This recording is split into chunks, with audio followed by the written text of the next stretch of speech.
America is no longer one nation under God. Are you ready to fight for a revival? Well, then you've come to the right place.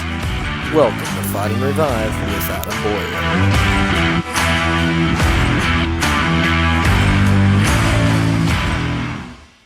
So, on the phone, as I said, Appomattox conservative activist, guest contributor to the Bull Elephant, Brad Driskill. He's with us today. Brad, thanks for coming back on the show. Thank you for having me back on, Adam. It's an honor to be back. Same. So, you wrote an article in the Bull Elephant. We'll kind of use that as our launching point, entitled "Why We Need Term Limits in All Levels of Government." And you gave a very exhaustive list of, here I have it in front of me, several federal officials who have been in the Senate or in the House of Representatives forever, it feels like. Mitch McConnell since 85, Dianne Feinstein since 92. I believe Dianne Feinstein, she's in her 90s. She might actually be 92. But we saw when she returned to the Senate after her bout with that illness a little while back and looking like a walking corpse. No offense to her, but that was just the way it was. I don't make the rules, don't shoot the messenger, as Michael Knowles would say. Mike Crapo, the Republican senator from Indiana, I believe it is, or maybe it's Idaho. It's one of those states that start with an I. I can't remember which one.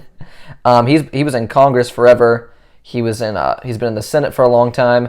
Nancy Pelosi, of course, since 1987. So the argument we get from a lot of folks is that we don't have, or we already have term limits in the form of elections. And I think that those people don't really recognize the power of incumbency. And I think it's almost politically naive to say that incumbency has no power, because it clearly does. So, me and you actually fall on the same side of the argument of this, and that I think we should have term limits, as obviously you do as well. So, what do you think are the main arguments for term limits? Well, basically, Adam, if you look at the examples of Mitch McConnell, Dianne Feinstein, and so forth, you can tell that in their age, and even in recent events, that their health is anything but spectacular, and it seems like it's getting to the point where they can not really act for themselves, make crucial decisions, and so forth. But it's also more than just health as well. I mean, of course, Sleepy Joe is a big example, but that's another story for another time. But it also goes back to the 22nd Amendment for me, when the president was limited to 2 terms, 8 years total, after the death of President Franklin D. Roosevelt in 1945. Because the Congress believed that a president being in power for life, could be an overstepping of their power, even turning into a dictatorship. And I feel like that has helped our nation through the years keep a system of checks and balances on our president, our commander-in-chief, whether Republican or Democrat. And thank God we had the 22nd Amendment, because Yes. I was sitting there thinking about it today. Like, if we did not have the 22nd Amendment, as of today, we could have the 4th term of Barack Obama, and that would be a nightmare right there. So, Yes, it yeah, would. I feel like term limits, the 22nd Amendment for the president's sake and so forth, even some of the states, including ours, having term limits for our governors, is very crucial, because the last thing we want to turn our Commonwealth or our nation into is the Republic of China or any other communist country for that matter. Or what Matt Walsh would call a gerontocracy. Yeah, and as you mentioned, there are several states with term limits. You say on your very detailed in your article, you say, according to termlimits.com, there are currently 16 states that have term limits in the legislative branch. Those are Arizona, Arkansas, California, and several more. Virginia is not one of those, and we'll get to that in a minute. But I do just want to say something you mentioned in the article, too, is that this is not a partisan issue either. This is not just Republicans saying, oh, we want to get Dianne Feinstein out, or the Democrats saying, we want to get Patrick Leahy out, or whoever. Is he even in the Senate anymore? I just completely blanked on that, but is Patrick Leahy in the Senate? Okay. I was getting him confused with Chuck Grassley is what was happening. So, my point was, it's not a partisan issue, and that one of the most prominent examples recently, obviously I mentioned Dianne Feinstein. Mitch McConnell had his freezing episode where he was just kind of staring into the oblivion and unable to speak for 30 seconds. And then it happened again later when he was speaking to a group of individuals when he was asked if he was going to run for re-election, ironically. And that's just a glaring example, I think, of why we need term limits, maybe age limits, but that might be a little bit of a different topic. And on the topic of retirement, I will say the thing I respect Mitt Romney for the most is that he just announced he will not be running for re-election in 2024. So, ain't that the truth? Yes. So that is the argument for term limits on the federal level, and I think what a lot of people will say, as I said, is that we have term limits already in the rule of elections, and I understand what they're saying, but at the same time, the power of incumbency is so strong, not only for just in the minds of voters, and even the things you can just do on signs, like re-elect obviously looks better than just vote for this guy. And then, along with that, the system is made intentionally to where incumbents get incredibly benefited. And that's why it's very hard often for a conservative to oust an establishment Republican, even like in a Congress election or something. And that's one of the things you see in local politics a lot, is how entrenched an establishment candidate will get in the school system or something, where it's almost impossible to get them out. I have an example. When my uncle Rick Boyer ran for clerk of court, I believe it was clerk of court back in, I want to say the early to mid 2000s it was. He ran for it, and he had the Attorney General of Virginia, incredibly popular, Ken Cuccinelli, doing events for him, and some other very prominent people doing events for him, and he still didn't even win a clerk of court race, not because he didn't run a good campaign, because that's how entrenched incumbents can get. And so that's, for me, is one of the most prominent reasons why we need term limits. Yes, Adam, I agree with you on that 100%. That's the problem. As I wrote in my article, I think some of the voters just do not understand, or they don't get it. They're simply so used to voting for someone because, for one, they're familiar with their name, and second, as long as that one person, even if it was Lucifer himself, had the R, the D, and aligned with their party, they would still vote for that individual. And I think that's just very unhealthy, because people are not doing their homework on the matter. They do not care who they're putting in office. They're just so comfortable and used to having said candidate or representative in office, and they just they're used to the same old. They're afraid of change, and they just want to settle and just remain comfortable in what they have, even if that is causing harm to their community, their state, or their nation. And it's just it's very scary. That's why we need term limits instead of just depending on the ballot box, because people are not very educated on the matter. And until we get term limits, I feel that we as individuals and activists need to educate the voters on who they're voting for, why they're voting for so and so forth.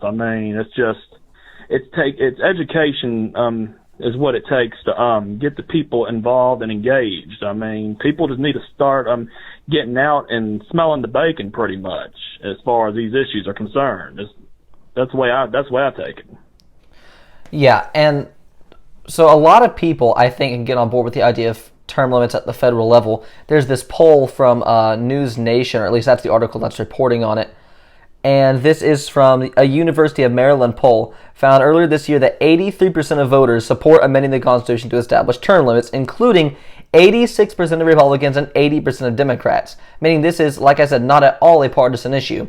This is not something where it's just one party fighting for it. And so obviously a lot of people can get behind the idea of term limits on the federal level. So I think a lot of people get behind that, but something a lot of people, I think, overlook is that in the state level as well, in the General Assembly in Virginia, we have the branches of government work in Virginia, as we have obviously the governor, and then the General Assembly is like the U.S. Congress, for those who might not be aware, the lower branch being the House of Delegates, the upper assembly being the Virginia Senate. And there aren't any term limits for anyone in the Virginia Assembly. The governor does have a term limit. He is limited to 2 non-consecutive 4-year terms. Virginia is unique in that. And so and I believe the lieutenant governor and attorney general are not term limited, if I'm not mistaken. And like I said, yeah. And like I said, no one in the General Assembly is. So do you think that's an okay idea on the state level as well? And are there any examples you can think of where I don't know if there's any, I know there are some, I can't think of any that come to mind initially, of people that have just been in the Virginia General Assembly for a long time and need to go. But what do you think of that on a state level? Well, Adam, I still think the same as every other state, or even for on the federal level of government, that we indeed do need term limits. I think for the state Senate personally, I mean, since we have a term of 4 years, the Senate maybe be limited to 2 terms would be recommended, 8 years total, and maybe the same for the House of Delegates, limited to 4 2-year terms, which would be added up to a total of 8, and that way it's fair to everybody, and that way no other party no other chamber in the legislative branch of our Commonwealth would get singled out. But to go back, I want to use a great example right now, as going back to what I was saying about people will just vote for anybody that because they're familiar with their name. One race I'm really looking out for this year is actually in your district, in House District 51, where Eric Zier is the Republican nominee, and I believe Kimberly Moran is a Democrat. With Matt Ferris, it's basically just a matter of him being in office for almost 10 or 12 years, and he, despite his legal issues, I feel like I and many others feel that that district could use a fresh face and representation, and I feel like it's time for us to move on from Matt Ferris, and I'm hoping that on November 7th that the people will make the right choice and elect a good man like Eric Zier, who would be great for all conservatives, not just in that district, but for the Commonwealth as a whole. I just hope they don't turn a blind eye to him and support Matt Ferris just because of his namesake, just because of his ties with the agriculture community and so forth. And I just feel like this is an example of why people need to do their homework more and be educated on the issues. Yes, because if there's one thing we know, it's that voters do not always do that, for sure. I think we'd use the election of 2020 as a great example of people maybe not quite doing all their homework on Joe Biden. I think a lot of that was just anti-Trump voting anyway, but that's a different topic for another time. So as we wrap up here in the next 5 minutes or so, what would you say are some proposed term limits for some different levels? We'll go through first the U.S. Senate and House of Representatives. I know because of the way it's staggered, I'm sure there'll be some mathematical hurdles to work out, but for me, I would say, a Senate term is 6 years. So I would say maybe even like Virginia, I like the way Virginia works with the governor, because you can have 2 terms, but they have to be non-consecutive, which does limit the power of incumbency very much, which we saw in 2021 when former Governor Terry McAuliffe lost a re-election bid. And so I would say, personally, in the Senate, two terms maximum and maybe non-consecutively. And then the House of Representatives, maybe 5, because that's 10 years, and that's more than enough time to try to get something done.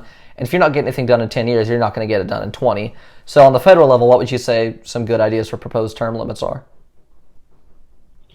Well, I would say I somewhat agree with you on the U.S. Senate, being that each term is 6 years. I would say no more than 2 terms, which would be a total of 12 years, because like you said, if they're not getting nothing done in 10 years, then they're not going to get nothing done in the next year or 2. So I think that would be a good idea as well. And that way, I feel like when someone gets in a 3rd or 4th or 5th term or whatnot, they just basically are getting themselves burned out and just doing it for the benefits of having that position.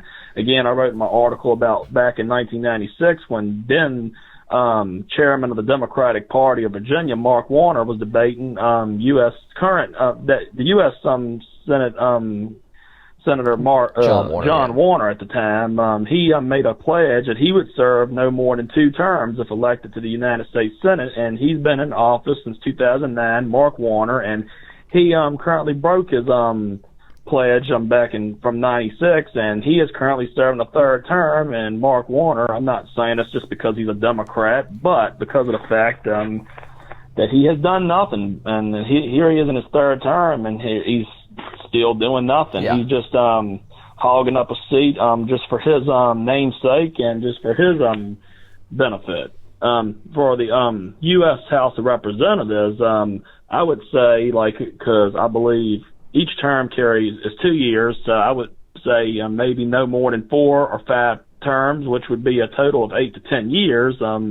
That way, I mean, it ain't exactly equal with the United States Senate, but I still feel like it's more than fair and generous. And I feel like, again, if they're not getting nothing done close to 10 years, then they're not going to get nothing done at all. So I think that settles that as far as the having proposed term limits on the federal level of government. Yes, I very much agree. Lastly, I've got about 2 minutes here. So on the, I know you say in your article that you also think that we should have term limits on local offices such as sheriff, board of supervisors, etc. And I agree with you there. I don't think there's a whole lot of need for discussion on that since it's pretty much, the federal government on a smaller level. So I think we can agree there with term limits there as well. I think it's a little bit easier to oust an incumbent in a local race depending on the race, but I do like the idea of that as well. So lastly, as we wrap up here in the next maybe 2 minutes or so, what would you say are some good proposed limits, term limits for the Virginia Senate and General Assembly? Because I know a lot of the listeners are in Virginia. For those who might not be aware, a Senate term in Virginia Senate is 4 years, and a House of Delegates term is 2 years. Adam, going back to looking at the federal levels of government, I would say for the state Senate, since you have a 4-year term, limit the Senate to 2 terms, 8 years total, and the House, let's equal that up with the state Senate, and let's give them 4 terms, which total up to 8 years, since each term is 2 years. So I feel like that would be a good way to start as far as term limits are concerned, and that way I feel like 8 years, even for our Commonwealth, is more than enough for our elected officials to get stuff done. Because if they're going to start getting stuff done, they will truly start on day one when elected to office, and they start their term. So no excuses on that as far as I'm concerned. And I like the idea, too, of 8 years, because that gives those people in the House, Delegate, and Senate, if they each have 8 years, that gives them 2 governors to work under no matter what, because like I said, obviously governor can't run back to back in Virginia, so that gives them the excuse of, oh well, what if we're blocked by the party? I couldn't get anything done in 8 years because we had the General Assembly but we didn't have the governorship.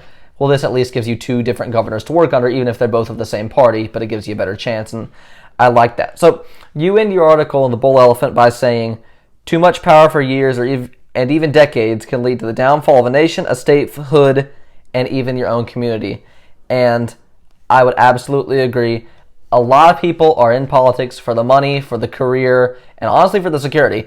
Like I said, a Nancy Pelosi, for example, she has no danger of losing her seat no matter what until she wants to. Dianne Feinstein is not going to run for re-election, but if she did, she could win as a walking corpse at 94, 95 years old. She could win another 6-year term because some voters, California, are really that stupid. So I absolutely agree. Yes, very much. So, by the way, when California was threatening to secede a while back, I say to let them go. Get rid of 55 electoral votes for Democrats as far as I'm concerned. So I definitely agree. I think that's a very interesting idea. And before I let you go, you have the floor. Any closing comments you want? I will just ask you real quickly, what is your idea of an age limit for, since we have an age limit on the younger side of things, should there be an age limit where you're too old to run for an office? Well, I'm going to try to be unbiased on this one. As most people know, that I am supporting Donald Trump for re-election. I know he is in his 70s and so forth. I feel like he's mentally fit to run. Yes, I do. And I'm supporting him because I feel personally he's the best choice. But if you look at age, even then, I would say at the very, very maximum, the age limit should be capped at maybe 75 years old. And I will add, too, that I feel like, maybe they should, whoever's running for office should be physically checked and mentally checked to see if they would benefit even running for office, because I feel like that is very crucial. Age is one thing, but as their physical and mental health worth them running, or worth it for the people to be under their leadership. So that's something else to consider, is their health as well. Yep, that's definitely something to keep in mind. I think you run to a little bit of some gray area with competency tests as have been floated, but perhaps we could talk about that another time. For now, I've got to run. We're going to wrap up the episode. Thank you, Brad, for coming back on. Hope to have you back on the show at some point in the future, and I always enjoy talking to you. Absolutely, Adam. I look forward to being back on, and appreciate your time. I really enjoyed it. Absolutely. Thank you. Term limits. Interesting question. You know what you should do? You should go down to the comments and let me know what you think. Are term limits a good idea? I think so. Age limits? I don't know. You're starting to get in some gray area, like I said, with competency tests and maybe age limits, but people like Joe Biden are a convincing argument for that. So, it's very important that you go down to the comments and let me know, and ironically, that will also help boost this video in the algorithm. And if you really want to do that and help get this show out to more people, if you think, man, this is some really good stuff, more people should know about this and be able to see these types of interviews from Fight and Revive, well, what you could do is subscribe to the channel, turn on your notifications so you always stay up to date with videos, and you can in turn kind of have a snowball effect and keep helping get some engagement with the channel. And of course, you could also like the video, and if you were really dedicated, go to Facebook and share the video with your friends perhaps. I don't know, just saying. You could try it. Folks, thanks for watching Fight and Revive with Adam Boyer. I am Adam Boyer. I am out. Thanks for watching.